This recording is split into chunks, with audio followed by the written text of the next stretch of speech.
Hello friend, আজ একটি সুখ আর দুঃখ নিয়ে একটি ভিডিও আপনাদের শেয়ার করলাম। পাঁশকুড়া জোরদা গ্রামে বন্যায় প্লাবিত হয়ে প্রায় 65 লক্ষ টাকার একটি বিল্ডিং জলে তলিয়ে যায় এবং গোটা পাঁশকুড়া শহর ভেসে যায় গোটা মাঠ ঘাট জায়গা জমি। কিন্তু তারা ধীরে ধীরে আবার নিজেদের জায়গায় ফিরে আসে সবুজে সবুজ হয়ে।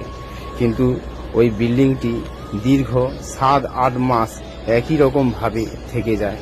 তাই বিল্ডিংয়ের মালিক ওই বিল্ডিংটিকে পুনরায় ওই জায়গায় ফিরিয়ে নেওয়ার চেষ্টা করছে। তাই ইঞ্জিনিয়ারের দ্বারা কেমনভাবে সেই ঘরটিকে তোলার চেষ্টা করছে বা ঘরটিকে পুনরায় ফেরানোর চেষ্টা করছে আপনারা এই ভিডিওর মাধ্যমে দেখুন। আর ভগবানের কাছে প্রার্থনা করুন যেন উনি ওই বাড়িতে আগের মতো বসবাস করতে পারে।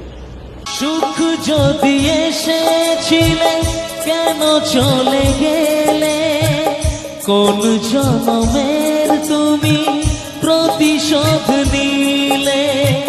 সুখ যদি এসেছিলে কেন চলে গেলে, কোন জন্মের তুমি প্রতিশোধ নিলে।